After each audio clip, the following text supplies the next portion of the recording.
بسم اللہ الرحمن الرحیم۔ والتین والزیتون، قسم ہے انجیر کی اور زیتون کی۔ وطور سینین، اور طور سینین کی۔ وہذا البلد الامین، اور اس پرامن شہر مکہ کی۔ لقد خلقنا الانسان فی احسن تقویم، البتہ یقیناً ہم نے پیدا کیا انسان کو بہترین شکل و صورت میں۔ ثم رددناہ اسفل سافلین، پھر ہم نے لوٹا دیا اسے سب سے پست ترین لوگوں سے بھی۔ الا الذین آمنوا وعملوا الصالحات فلہم اجر غیر ممنون، مگر وہ لوگ جو ایمان لائے اور انہوں نے عمل کیے نیک تو ان کے لیے ہیں اجر نہ ختم ہونے والا۔ فما یکذبک بعد بالدین، پھر اے انسان کون سی چیز جھٹلانے پر آمادہ کرتی ہے تجھ کو اس کے بعد جزا کو۔ الیس اللہ باحکم الحاکمین، کیا نہیں ہے اللہ بڑا حاکم سب حاکموں سے۔ سورت 3، اس سورت کے پہلے ہی لفظ التین کو اس کا نام قرار دے دیا گیا۔ اس سورت کے مضامون سے ظاہر ہوتا ہے کہ یہ سورت بھی نبوت کے ابتدائی دور میں نازل ہوئی۔ اس سورت کا موضوع ہے کہ انسان بہترین فطرت پر پیدا کیا گیا ہے، لیکن یہ برے کردار کی وجہ سے ذلت کی پستیوں میں جا گرتا ہے۔ نیز یہ بھی بتایا گیا کہ کون سی چیز انسان کو کھلے خسارے سے بچائے گی۔ سورت 3 مکی ہے، اس میں 8 آیتیں ہیں، 1 رکوع ہے، 34 کلمات ہیں اور 165 حروف ہیں۔ اللہ تعالیٰ نے درجہ ذیل 4 قسمیں کھا کر یہ بات بیان کی کہ یقیناً ہم نے انسان کو بہترین شکل اور صورت میں پیدا کیا۔ انجیر اور زیتون کی قسم۔ انجیر اور زیتون سے مراد وہ علاقہ ہے جہاں ان کی پیداوار زیادہ ہے، اور وہ ہے بیت المقدس فلسطین، جو بہت سے انبیاء علیہ السلام کا مسکن اور مدفن رہا ہے۔ طور سین کی قسم، اس سے مراد طور پہاڑ ہے جہاں حضرت موسیٰ علیہ السلام کو نبوت عطا کی گئی۔ پرامن شہر کی قسم، پرامن شہر سے مراد مکہ مکرمہ ہے، اس میں قتال اور لڑائی جھگڑے کی اجازت نہیں ہے، نیز جو اس میں داخل ہو جائے اسے امن حاصل ہو جاتا ہے، اس بنا پر اس کو پرامن شہر کہا جاتا ہے۔ غرض اللہ تعالیٰ نے 3 مقامات کی قسمیں کھائیں جن میں سے ہر جگہ جلیل القدر صاحب شریعت پیغمبر مبعوث ہوئے۔ انسان کا شرف۔ اللہ تعالیٰ نے اپنی تمام مخلوقات میں سب سے زیادہ حسین اور خوبصورت انسان کو بنایا۔ اللہ تعالیٰ نے ہر مخلوق کو اس طرح پیدا کیا کہ اس کا منہ نیچے کو جھکا ہوا ہے، صرف انسان کو دراز قد اور سیدھا بنایا جو اپنے ہاتھوں سے کھاتا پیتا ہے، پھر اس کے اعضاء کو نہایت تناسب کے ساتھ بنایا۔ ان اعضاء میں ظاہری اور زیادہ کام میں آنے والے اہم عضو 2 بنائے اور ان میں نہایت مناسب فاصلہ رکھا، پھر اس کو عقل، سوچ، فہم، حکمت، سننے اور دیکھنے کی وہ قوت عطا کی جو کسی اور مخلوق کو اس انداز میں نہیں دی گئی۔ یوں انسان ظاہری شکل و صورت اور حسن و جمال کے اعتبار سے بھی دیگر مخلوقات سے ممتاز ہے، اور عقل، سوچ، فہم اور فراست کے لحاظ سے بھی اللہ تعالیٰ کی قدرت کا بہترین شاکار ہے۔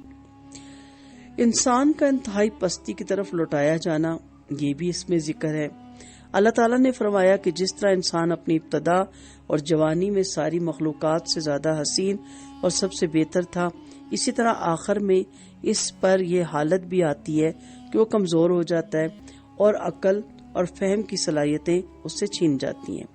بہت سے انسان اس حالت سے دوچار ہوتے ہیں، یہاں تک کہ بعض نہایت نیک لوگ بھی بڑھاپے میں اس سے محفوظ نہیں رہتے۔ چنانچہ ایسے نیک لوگ بڑھاپے میں عقل اور فہم کی صلاحیتوں سے محروم یا جسمانی کمزوریوں کی وجہ سے مجبور اور معذور ہو جائیں، تب بھی ان کے نامہ اعمال میں وہ نیکیاں درج ہوتی رہیں گی جو وہ کمزوری کے اس دور سے پہلے کرتے رہے ہوں گے۔ انسان کو پستیوں سے بھی پست تر لوٹا دیا جانے کا ایک مطلب یہ بھی ہے کہ لوگ اللہ تعالیٰ کی نعمتوں کا شکر کرنے کے بجائے اللہ تعالیٰ کی نافرمانی کا راستہ اختیار کرتے ہیں اور کفر اور شرکی میں ساری زندگی گزار دیتے ہیں۔ انہیں اللہ تعالیٰ نے دنیا میں بہترین شکل و صورت پہ پیدا فرمایا اور عقل اور فہم کی اعلیٰ صلاحیتوں سے نوازا، لیکن انہوں نے اپنے کردار اور عمل سے اپنے آپ کو جہنم کی انتہائی پست درجے کا مستحق ٹھہرایا۔ چنانچہ یہ لوگ آخرت میں جہنم کا ایندھن بنیں گے، لیکن ایمان والے اس بدترین سزا سے محفوظ رہیں گے۔ اللہ ہمیں ان لوگوں میں شامل کرے۔ اس کا ایک تیسرا مفہوم یہ بھی ہے کہ انسان اپنے اس شرف اور عظمت کے باوجود اخلاق اور کردار کے اعتبار سے اس قدر گھٹیا بن جاتا ہے کہ بدترین جانوروں سے بھی زیادہ گیا گزرا ہو جاتا ہے اور اپنی جنس کو تباہ و برباد اور انہیں قتل و غارت گری کا نشانہ بنانے میں فخر محسوس کرتا ہے۔ البتہ اہل ایمان کردار کے اس گھٹیا پن سے ہمیشہ محفوظ رہتی ہے۔ اہل ایمان کے اجر کا سلسلہ ختم نہیں ہوتا۔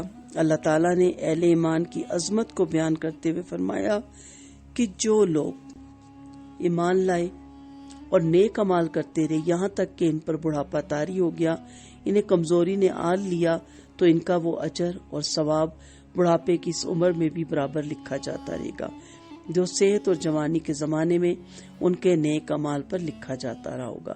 جیسا کہ نبی کریم صلی اللہ علیہ وسلم کا فرمان ہے، جب بندہ بیمار یا مسافر ہو تو اس کے لیے اجر اس کے مثل لکھا جاتا ہے جو وہ حالت اقامت اور صحت میں کرتا رہتا ہے۔ صحیح بخاری کی حدیث ہے 2996۔ گویا ان کے اجر کا سلسلہ ختم ہی نہیں ہوتا، چاہے کسی وجہ سے وہ نیک اعمال کا سلسلہ جاری نہ بھی رکھ سکیں۔ جھٹلانے پر کون سی چیز آمادہ کرتی ہے؟ اللہ تعالیٰ نے انسانی تخلیق کی عظمت اور فضیلت، اس پر اپنے خاص انعام اور بڑھاپے میں مزید اعزاز و اکرام سے نوازنے کا ذکر کرنے کے بعد انسان کو مخاطب کر کے کہا، اے انسان، اتنے شواہد دیکھ کر بھی تجھے کون سی چیز روز جزا کو جھٹلانے پر آمادہ کرتی ہے؟ جب تم اپنی پہلی مرتبہ کی پیدائش کو جانتا ہے تو پھر جزا سزا کے دن کے آنے پر اور دوبارہ زندہ ہونے پر تجھے یقین کیوں نہیں آتا ہے؟ کیا وجہ ہے کہ تو اسے نہیں مانتا؟ حالانکہ ظاہر ہے کہ جس نے پہلی دفعہ پیدا کر دیا اس کے لیے دوسری دفعہ پیدا کرنا کیا مشکل ہے۔ سب سے بڑا حاکم کون ہے؟ اللہ تعالیٰ کسی پر ظلم نہیں کرتا۔ اس کے عدل و انصاف کا یہی تقاضا ہے کہ وہ قیامت برپا کرے اور ان کی داد رسی کرے جن پر دنیا میں ظلم ہوا، کیونکہ اگر ان کی داد رسی کے لیے کوئی دن نہ ہوا تو اس کا مطلب ہے کہ ناانصافی اور ظلم ہوگا، جسے اللہ تعالیٰ پاک ہے، مبرہ ہے۔ اللہ تعالیٰ سے بڑھ کر کے تو کوئی حاکم اور عادل ہو ہی نہیں سکتا۔ پھر وہ قیامت کے دن عدل اور انصاف کا اہتمام کیوں نہیں کرے گا؟ ضرور کرے گا، کیونکہ اس کے بغیر نیک اور بد میں فرق ہی قائم نہیں ہوگا، جو قیامت قائم کرنے کا اصل مقصد ہے۔ ایک ضعیف حدیث میں نبی کریم صلی اللہ علیہ وسلم نے فرمایا، جامع ترمذی کی حدیث ہے 3347، جو شخص سورۃ 3 پڑھے اور اس آیت پر پہنچے، الیس اللہ بأحکم الحاکمین، تو اسے چاہیے کہ یوں کہ بلا وانا علی ذالک من الشاہدین۔ چونکہ یہ حدیث سند کے اعتبار سے ضعیف ہے، اس لیے مذکورہ جواب دینے کی ضرورت نہیں ہے۔ آیت مبارک کی حکمتیں اور تقاضے۔ اللہ تعالیٰ نے تعظیم کے لیے ان مقدس مقامات کی قسمیں کھائیں جہاں وحی نازل ہوتی رہی۔ ہمیں بھی ان محترم جگہوں کے مقام اور مرتبہ کو لحاظ رکھنا چاہیے۔ اللہ تعالیٰ نے انسان کو بہترین شکل و صورت میں پیدا فرمایا اور عقل اور شعور جیسی عظیم نعمتیں عطا کی ہیں تاکہ وہ اپنی پیدائش کے مقصد کو سمجھے اور اللہ تعالیٰ کی بندگی کا فریضہ ٹھیک ٹھیک ادا کرے۔ بعض اوقات انسان اخلاق اور کردار کی انتہائی پستی کا شکار ہو جاتا ہے اور نسل انسانی کو تباہ اور برباد کرنے لگ جاتا ہے۔ جو لوگ صحت اور جوانی میں نیک اعمال کرتے ہیں، کمزور اور بڑھاپے ہونے پر بھی انہیں ان کے نیک اعمال کا پورا بدلہ ملتا رہے گا۔ انسان کو اللہ تعالیٰ کے انعامات اور احسانات کا شکر ادا کرنا چاہیے اور نافرمان بن کر روز جزا کو جھٹلانا نہیں چاہیے۔ اللہ تعالیٰ عادل اور انصاف پسند ہے جو کسی پر بھی ظلم نہیں کرتا۔ اس کے انصاف کا تقاضا ہے کہ ایک دن مقرر کرے جس میں نیک اور بد کو اس کے اچھے اور برے اعمال کا پورا پورا بدلہ دے۔ اللہ تعالیٰ اس وقت ہمیں نیک لوگوں میں شامل کرے، آمین۔ آئیے ایک مختصر سا پیپر دے دیتے ہیں۔ اللہ تعالیٰ نے کتنی قسمیں کھائیں اور کیوں کھائیں؟ لقد خلقنا الانسان فی احسن تقویم آیت کی تفسیر سبق کی روشنی میں بیان کیجیے۔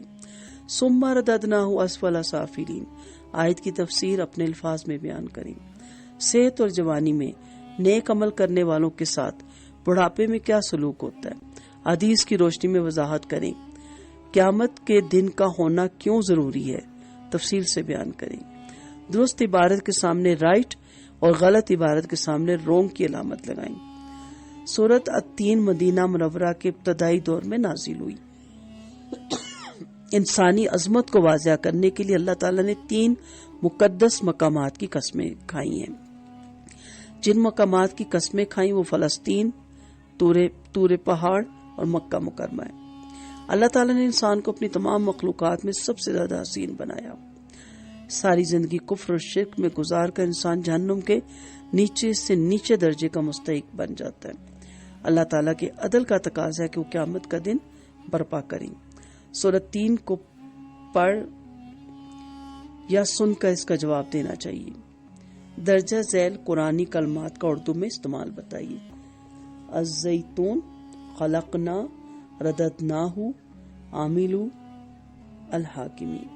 الزیتون زیتون ہے، خلقنا پیدا کیا ہم نے، رددناہ لوٹا دیں گے ہم اس کو، عاملو انہوں نے عمل کیے، الحاکمین حاکموں میں سب سے بڑا حاکم بھی آپ اسے کہہ سکتے ہیں، ورنہ سمپل ہو جائے گا حاکمین، حاکمی کے حاکم، حکم، حکمران، سب حاکموں میں سے بڑا حاکم۔ وآخر دعوانا ان الحمدللہ رب العالمین، سبحانک اللہم وبحمدک، نشہد ان لا الہ الا انت، نستغفرک ونتوب الیک۔ السلام علیکم ورحمۃ اللہ وبرکاتہ۔ دعاؤں میں یاد رکھیے گا۔